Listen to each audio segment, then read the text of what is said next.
mga kapatid natin sa Nueva Ecija Press Club, Pangulong Gina.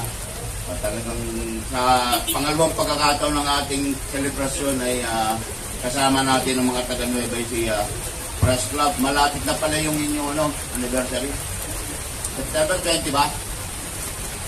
Papadala ko na lang ang aking pagbati niya. Sa ating pong kasamang historiador, siyempre, si Pangulong,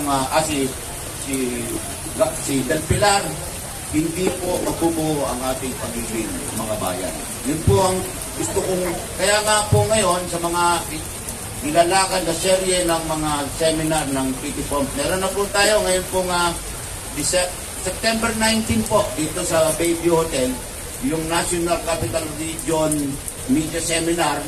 Buti nandun si Boss Red Maranan, kaya kailangan natin ng speaker po. Diba?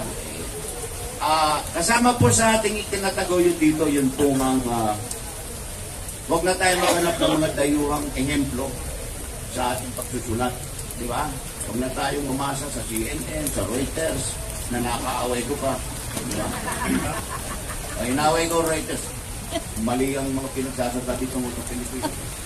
Sa Reuters, sa kung ano-ano pa po mga dayuhang news network. Narito po kasi ang ating mga bayani. Narito po kasi ang sinimulan ni Gat Marceles del Pilar. Nandito po mga sinulat nila sa La Solidaridad at iba pa po nilang mga katha. Upang ipaalala sa atin na tayong mga Pilipino, ay kaya din po natin kasi maging magaling na manunulat. Di ba? At hindi po natin kailangang tumingala sa mga dayuhan para po tayo matuto. Balikan lang po natin ang ating kasaysayan. Balikan lamang po natin, gunitain, namnamin, ika nga, ang mga aral sa kanilang mga buhay at mapapaganda po tayong lahat. Muli po, tinataguyod po natin ang responsable at makabayang pamamahayag. Naniniwala po ako sa Presidential Task Force on Media Security kami na kung ganito po ang ating gagawin, sa dakong huli po, mababawasan ang problema ng PT Pomps, mababawasan ang problema ni General Dizon, mababawasan ang problema ni General Red Maranan, kasi po, wala nang napapatay na media. Diba? Alam naman po natin yan, may napapatay na media, unang-una, responsable. Di po ba? Kaya nga po sinusulong natin ay responsable. Pangalawa, masyadong nagpapagamit. Di ba? Ito, barangay election na naman, di ba? Hindi malayo, masi sa mga barangay chairman. May mga magpagamit pa sa atin, di ba naman, naging kandidato na. Hindi natin maintindihan. Hindi na natin malaman kung sino ba ay politiko, di ba? O giorno. Yan ang masakit doon eh. Tapos pag napatay, ayun, sisisihin po ang gobyerno. Di ba?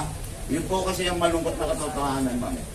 Di ba? May kagaya nung nangyari ng huli sa Cotabato, may napatay doon na nagpo-broadcast sa radyo. Sa totoo lang po, hindi po sa giorno. Siya po ay Muslim scholar. Magaling po siya sa Islam. Bakit napatay?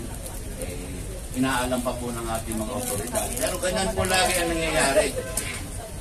At dahil po sa ating irresponsibleng bersyon ng pagsusulat na para po sa kinamanan natin sa mga tayuhan, marami pong problema ang ating media.